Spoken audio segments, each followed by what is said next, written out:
नमस्कार. आपले कर्मयोगी इंडिया या चॅनलवर हार्दिक स्वागत आहे. नवनवीन व्हिडिओ पाहण्यासाठी चॅनलला सबस्क्राईब करा. चला तर आजच्या विषयाला सुरुवात करूया. नमस्कार.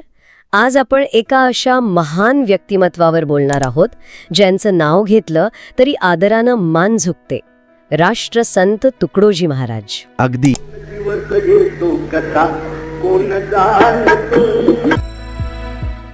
आपल्याकडे त्यांच्या कार्याबद्दल बरीच माहिती आहे आणि आज आपण जरा सखोल चर्चा करणार आहोत. हो, म्हणजे हे समजून घ्यायचा प्रयत्न करूया की तुकडोजी महाराज आजही इतके पूजनीय का आहेत, सर्व धर्मियांमध्ये त्यांना इतका मान का मिळतो, आणि त्यांचं राष्ट्र उभारणीतलं नेमकं योगदान काय होतं. बरोबर, सुरुवात करूया. नक्कीच.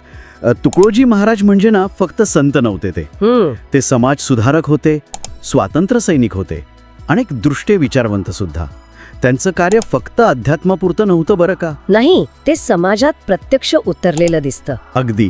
सामाजिक आणि राष्ट्रीय स्तरावर खूप महत्वाचं काम आहे त्यांचं. आणि याचंच एक उदाहरण म्हणजे त्यांचा सर्वधर्म समभावाचा विचार.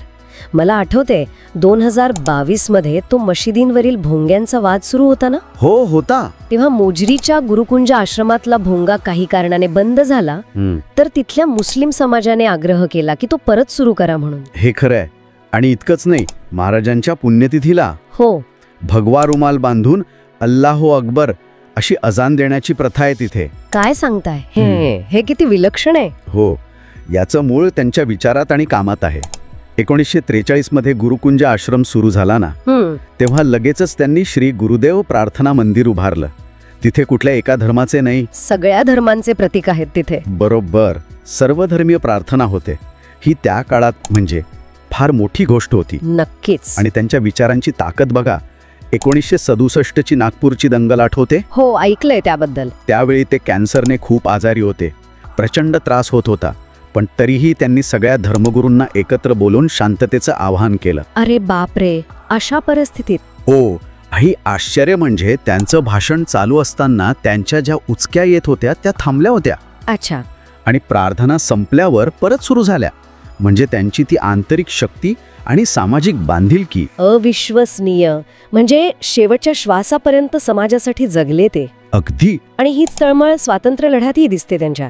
म्हणतात की 1935 साली त्यांच्या एका यज्ञात 3 लाखांपेक्षा जास्त लोक आले होते. हो, प्रचंड गर्दी होती. आणि हे कळल्यावर गांधीजींनी त्यांना भेटायला बोलवलं होतं म्हणे. बरोबर, सेवाग्राउंडला बोलवलं होतं. आणि तिथे महाराजांनी खंजिरी भजन सादर केलं. त्या भजनाने गांधीजी इतके भारावले की त्यांनी आपलं मौनव्रत मोडलं. काय म्हणता? मौनव्रत मोडलं? हो.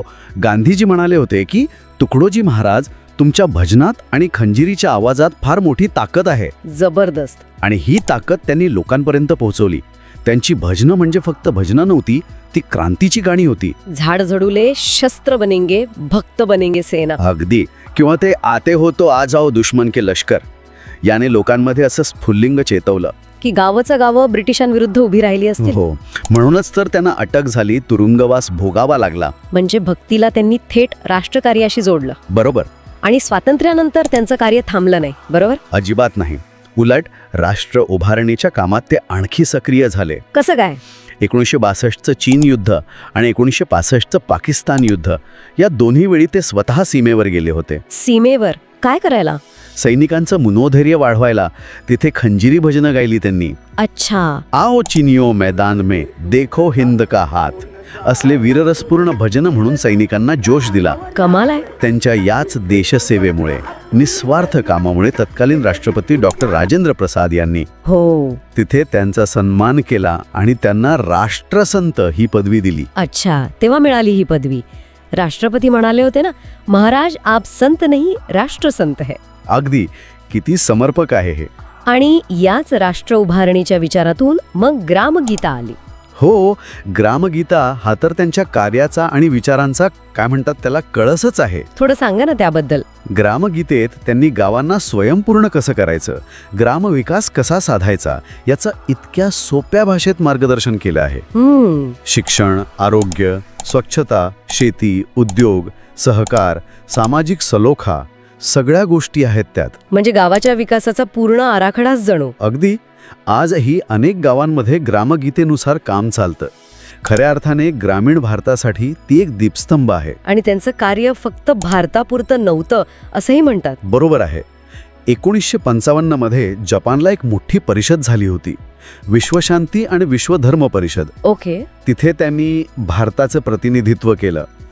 आणि गंमत म्हणजे तिथे 18 देशांचे प्रतिनिधी होते. हो. त्या सगळ्यांनी मिळून एकमताने महाराजांना त्या परिषदेचा अध्यक्ष निवडला.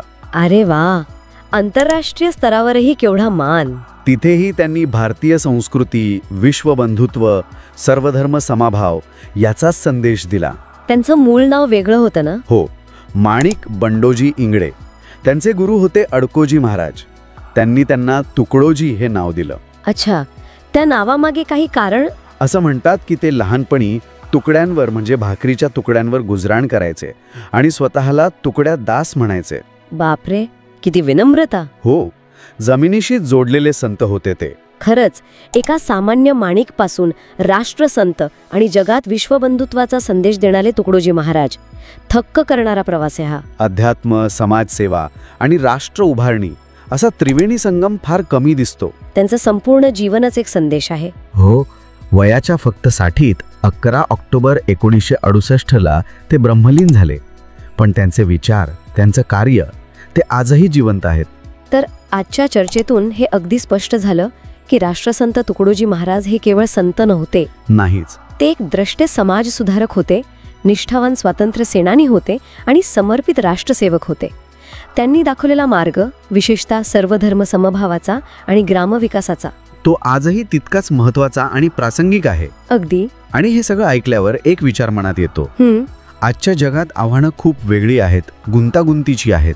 बरोबर. तर तुकडोजी महाराजांनी ग्रामगीतेत जो स्वयंपूर्णतेचा, सामूहिक प्रयत्नांचा विचार सांगितला आहे, तो आजच्या या आव्हानांवर मात करण्यासाठी आपल्याला काही नवी दिशा देऊ शकेल का? खरंच विचार करण्यासारखा मुद्दा आहे.